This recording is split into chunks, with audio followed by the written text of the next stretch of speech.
on either a teenager or an adult. Okay. We're not.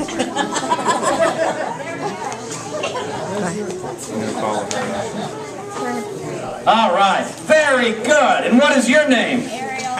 Ariel. Pleased to meet you. I'm Mr. Mike, the Amazing Magi. Would you stand right over here? Now, you said Ariel. Yes. Do you do a lot of swimming? Yeah, I'm a lifeguard. Okay. Anyway, Ariel, in here I have some colored handkerchiefs. Will you pull them out? I think there's 4 of them in there. And you can just lay them right here on top of my table for now.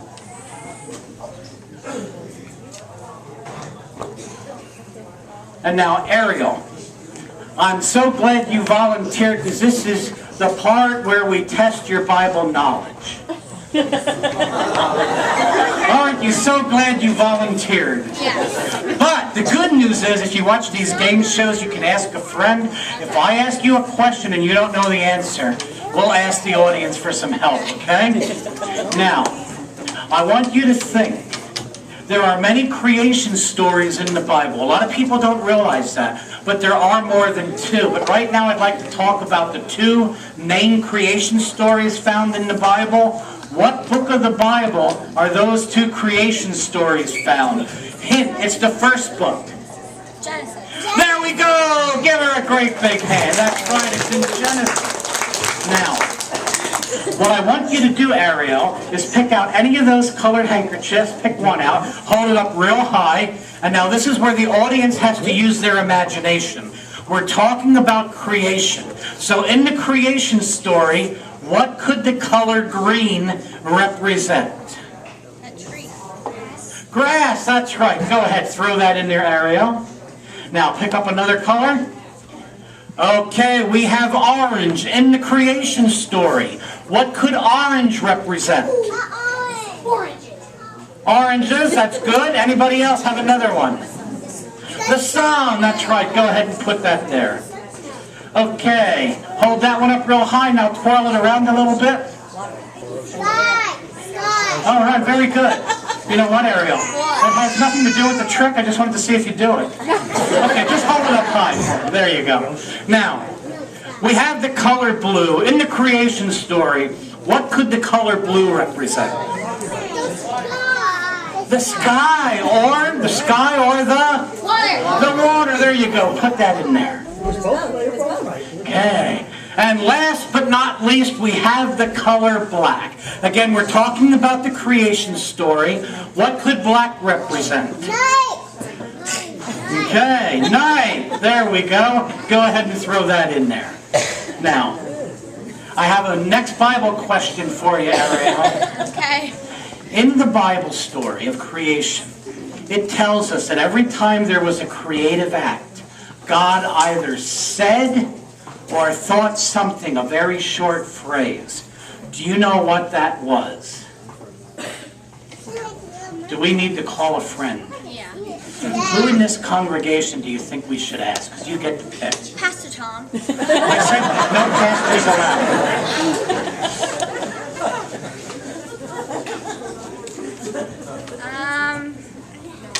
Who knows the answer?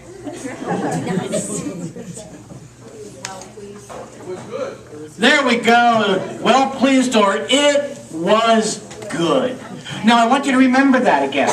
Many times as Christians, we forget that very important word about creation. It was good. We get so caught up in what's wrong with the world.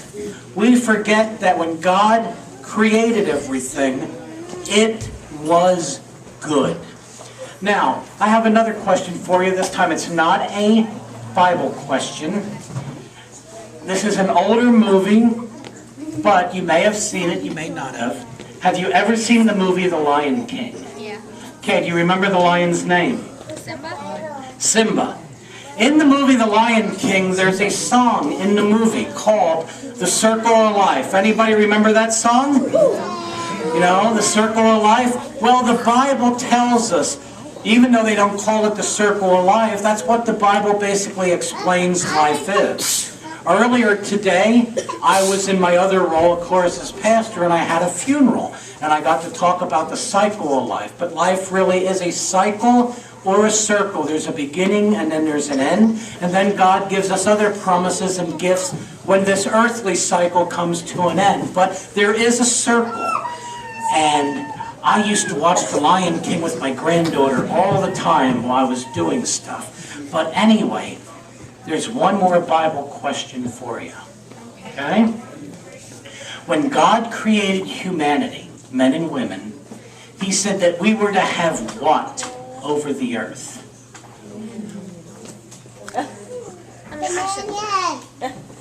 You need to whisper it just a little louder for Ariel. Okay.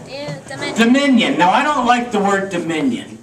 That's how it is translated sometimes. Think of it more as stewardship.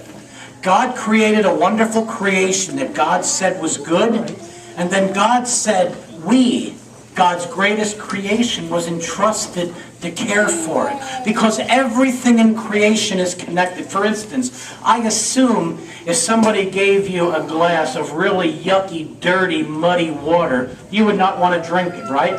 Correct. Correct. And how about anybody ever go to step off the curb right after a bus leaves and leaves you that wonderful aroma? Pretty nasty, right? We like clean air, we like clean water. We are supposed to take care of God's creation because it is all connected. And now, would you take those things out one more time? Go ahead. Oh, go ahead, pull it out. Would you hold that up for us? Because everything in God's good creation is connected, because it is one of God's great good gifts for us. Can we give Ariel a round of applause for being a wonderful assistant? Thank you very much.